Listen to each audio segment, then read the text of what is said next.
रहीम अस्सलाम वालेकुम। उम्मीद है आप ठीक होंगे, खैरियत से होंगे। तैयब बलोच आपकी खिदमत में फिर से हाजिर है जी। सबसे अहम डेवलपमेंट वो डेवलपमेंट जो है मखसूस नशिस्तों के केस से जुड़ी हुई है। जैसा कि आपको इल्म है कि सुप्रीम कोर्ट ऑफ पाकिस्तान के कॉन्स्टिट्यूशनल बेंच में मखसूस नशिस्तों की नज़रसानी दरख्वास्तों पर जो है वो समाअत हो रही है। और सुन्नी इत्तेहाद कौंसिल के जो वकील हैं फैसल सदीकी, बड़ी बेहतरीन कोशिशों के बावजूद बड़ी उनने कोशिश की केस को इल्तवा में डालने की, लेकिन बिल आखिर उनके दलाइल जो हैं वो मुकम्मल हो चुके हैं। उनके सारे दलाइल जो हैं वो महज मफरूज़ों पे मबनी थे। अदालती वक्त का एक किस्म का ज़िया था जो फैसल सदीकी की जानिब से किया गया। और यहाँ पे मैं आपको बतलाता चलूँ कि मखसूस नशिस्तों के केस को ना चलने देने की बेहतरीन कोशिश हो रही है। हर मुमकिन कोशिश की जा रही है कि ये केस जो है वो इल्तवा का शिकार हो। मुख्तलिफ़ किस्म के मफरूज़े ज़मीन आसमान के कुलाबे मिला के कोई ऐसी नज़ीरें दे दी जाती हैं जिनका कोई सिरा नहीं होता। यही फैसल सदीकी ने कहा, बार बार कहा, एक नहीं दो नहीं मुतअद्दिद मरतबा उसने अदालत में ये इस्तदाएँ की कि मेहरबानी करें ये केस मुलतवी कर दें, ये बेंच नामुकम्मल है, ये बेंच पूरा नहीं है, फ़लाँ नहीं है, फ़लाँ नहीं है। उनके जितने भी एतराज़ात थे वो सुप्रीम कोर्ट के रूल्स का सहारा ले रहे थे। लेकिन अनफॉर्चुनेटली जब आइन मौजूद हो तो फिर रूल्स जो है वो बेवक़्त हो जाते हैं। उनको तो चाहिए था कि वकील जो होता है वो आइन और कानून का पाबंद होता है, रूल्स बाद में आते हैं। और अगर आइन आ जाए, कानून आ जाए और दूसरी साइड पे रूल्स हों तो रूल्स बेवक़्त हो जाते हैं। आइन और कानून जो है उसकी को ही माना जाता है। ये एक मुसलमा हकीकत है। लेकिन अनफॉर्चुनेटली समझ नहीं आती कि फैसल सदीकी जैसे वकील जो हैं वो इस चीज़ों को क्यों नहीं मान रहे, क्यों नहीं समझ रहे। और ये वही वकील है कि हर केस में इनका मौक़िफ़ डिफरेंट हो जाता है।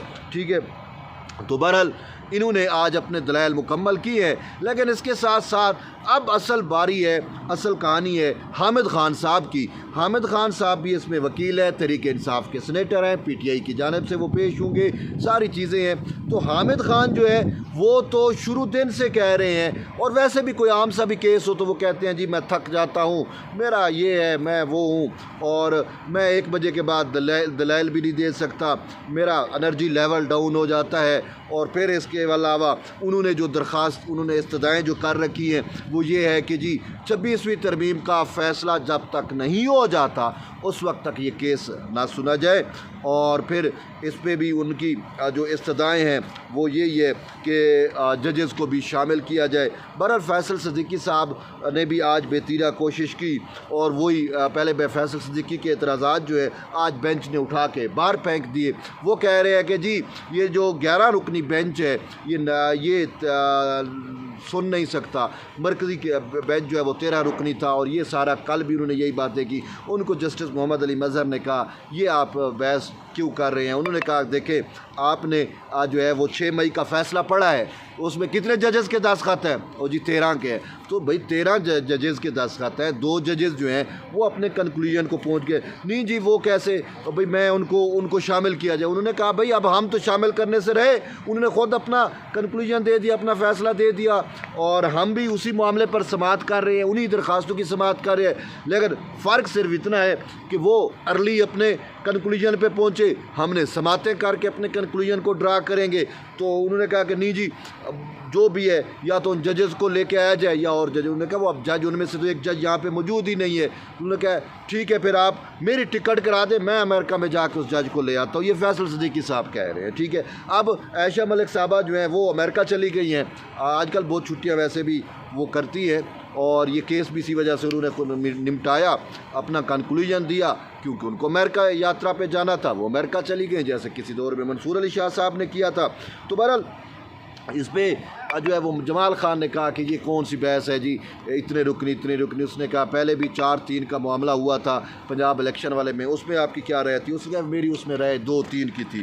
اچھا جی، بہرحال وہ کہہ رہے ہیں کہ اختلافی نوٹ لکھنے والے ججز نے اپنے نوٹس اپنے میرٹس پر جو ہے انہوں نے بات کی، اور جسٹس محمد علی مظہر نے کہا کہ دیکھیں انہوں نے واضح طور کے اوپر ان کے دستخط موجود ہے، 13 رکنی بینچ میں جو آرڈر ہوا اس پہ ان کے دستخط موجود ہے. پھر انہوں نے اس پہ نوٹ لکھا، اور پھر جب یہ معاملہ دوبارہ کمیٹی کو بھیجا گیا کہ 2 ججز جو ہے وہ اس کنکلوژن پہ پہنچے ہیں تو پھر اس پہ بھی ان کے دستخط موجود ہیں، تو وہ شامل حال ہی ہیں. یہ انہوں نے کہا کہ بس فرق اتنا ہے کہ وہ ارلی کنکلوژن پہ پہنچے ہیں، ہم سماعت کر کے اپنے کنکلوژن پہ پہنچیں گے. آپ اس کو بہرحال فیصل صدیقی میں نہ مانوں والی ریٹ تھی. اب اس کے بعد جو ہے حامد خان کے دلائل ہوں گے، لیکن فیصل صدیقی کے جتنے بھی دلائل تھے وہی میں نے آپ کو بتایا، وہ رولز پہ ڈیپینڈ کر رہے تھے. امین الدین خان صاحب کہہ رہے تھے جب آئین ہے تو آپ رولز پہ کیوں چل جا رہے ہیں.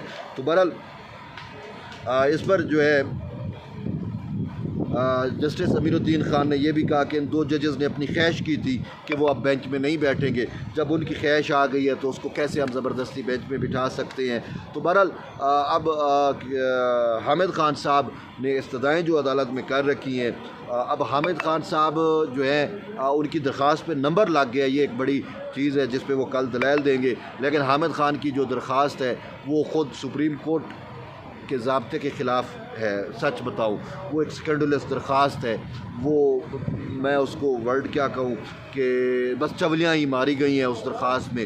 مین چیز ہے انہوں نے جو بیان حلفی جمع کرایا ہے وہ بھی پھر اس کا مطلب ہے کہ وہ غلط کرایا ہے. چیج آیا کہ ان درخواستوں پہ جرمانے لگ کے ان کو واپس کرنا چاہیے. اس درخواست میں انہوں نے یہ مدعا اختیار کیا ہے کہ جی نظر ثانی درخواستیں جسٹس قاضی فیض عیسیٰ کی وجہ سے تاخیر کا شکار ہوئی ہے. یہ جی بات کی ہے انہوں نے. اب بات یہ ہے کہ آپ کو پتہ ہے قاضی صاحب جب یہ نظر ثانی درخواستیں منصور علی شاہ کا وہ شکار فیصلہ آیا جس پہ مخصوص نشستیں انہوں نے پی ٹی آئی کو دے دی جو فریق مقدمہ نہیں تھی، پھر اس کو پی ایم ایل این اور دیگر نے جب چیلنج کیا تو اس پر قاضی صاحب نے پریکٹس پروسیجر ایکٹ کمیٹی بٹھائی.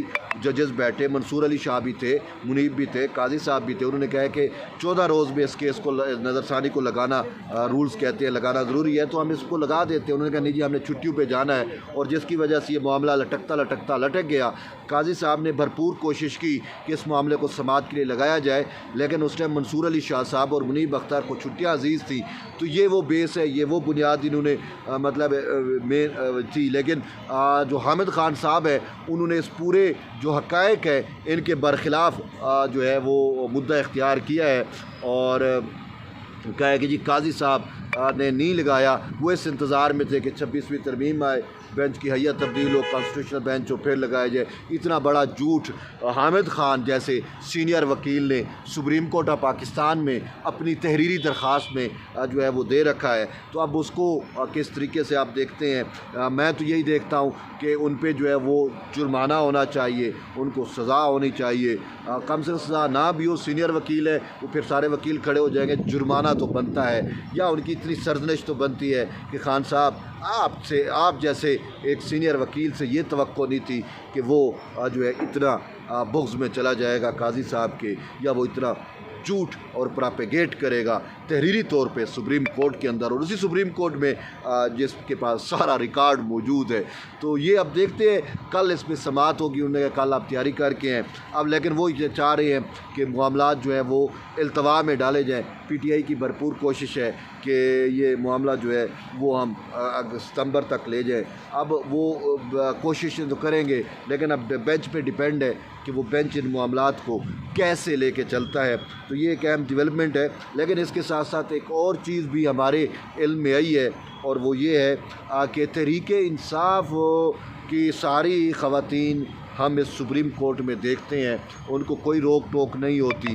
یہ مخصوص نشستوں میں جو ہیں فریق ہیں یا نہیں ہیں، وہ لاؤ لشکر کے ساتھ ڈرام کے ساتھ سپریم کورٹ میں کورٹ روم نمبر 1 میں برجمان ہوتی ہے. لیکن دوسری طرف جب ہم دیکھتے ہیں کہ جو حکومتی اتحاد کی की मखसूस नशिस्तों वाली ख़वातीन हैं उनको जो है वो सुप्रीम कोर्ट की सिक्योरिटी पे जो इतने वो पापड़ बेलने पड़ते हैं। मुतअद्दिद को तो आने नहीं दिया जाता, जो फ़रीक़े मुकदमा है उनको भी नहीं आने दिया जाता, और वो जिस तरीके से आती हैं और उनमें से सिर्फ वो शायद ख़वातीन आ सकती हैं या आती हैं जो जिनके पास जो LLB या जिनके पास वकालत का लाइसेंस है, बाकियों को तो आने नहीं देते। लेकिन यहाँ पे कमल शोज़ब से लेकर नादिया खट्टर, पता नहीं कौन कौन तरीके इंसाफ की कौन सी ऐसी खतून है जो यहाँ पे नहीं आती होगी। पूरा कुछ 40-50 एक लाओ लश्कर आता है, सिक्योरिटी भी उनको प्रोटोकॉल दे रही होती है। ये चीज़ें क्या हैं? बात ये है कि हुकूमती इत्तेहाद वालों को आप आने ना दो और PTI वालों के लिए दरवाज़े भी आप खोल दो। ये चीज़ें बड़ा समझ से बालातर हैं। आपके एट द एंड यही है कि जुड़े रहिए तैयब बलोच के साथ। इंशाल्लाह मुलाकात होगी एक नए व्लॉग में। आपके फ़ीडबैक का इंतज़ार रहेगा। मिलते एक नए वीडियो में, तब तक के लिए इजाज़त दें। अल्लाह हाफ़िज़।